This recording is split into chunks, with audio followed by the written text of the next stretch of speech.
નમસ્કાર દોસ્તો, સરસ મજાનું આ સંસ્કૃતિ ધામ તેજસ્વીની સંસ્કૃતિ ધામની અંદર આજે પહેલીવાર આવવાનું થયું.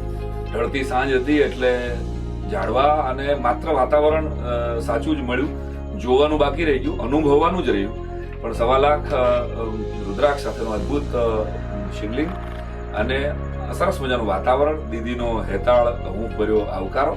અને એક વખત આપણે બધાએ, જેટલા પણ મારી વાત સાંભળે છે, બધાએ ડાંગ આવવું જોઈએ અને સંસ્કૃતિ ધામની મુલાકાત લેવી જોઈએ.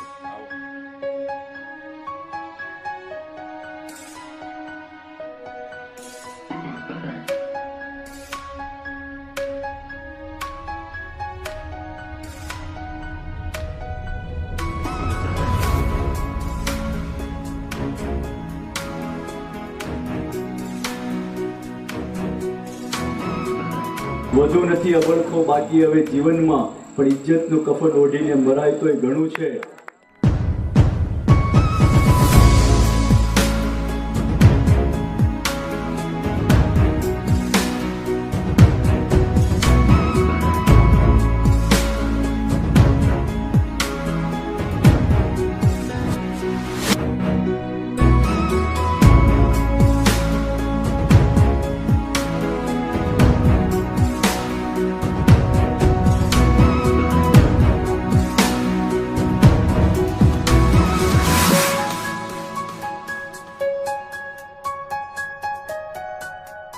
ફરી મેં ઘણી વાર કીધું છે કે બીજી બધી વિશ્વની સંસ્કૃતિ એ દ્રાક્ષની સંસ્કૃતિ છે, આ રુદ્રાક્ષની સંસ્કૃતિ છે.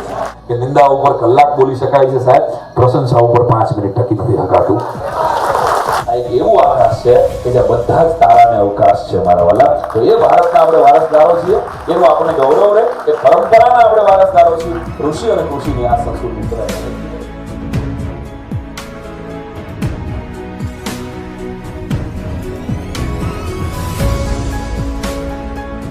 એક સંભાવના છે બ્રહ્મનું મનુષ્યકરણ અને બીજું સંભાવના છે મનુષ્યનું બ્રહ્મીકરણ. કે મનુષ્ય જો ચાહે તો એ ધારે એ બની શકે છે.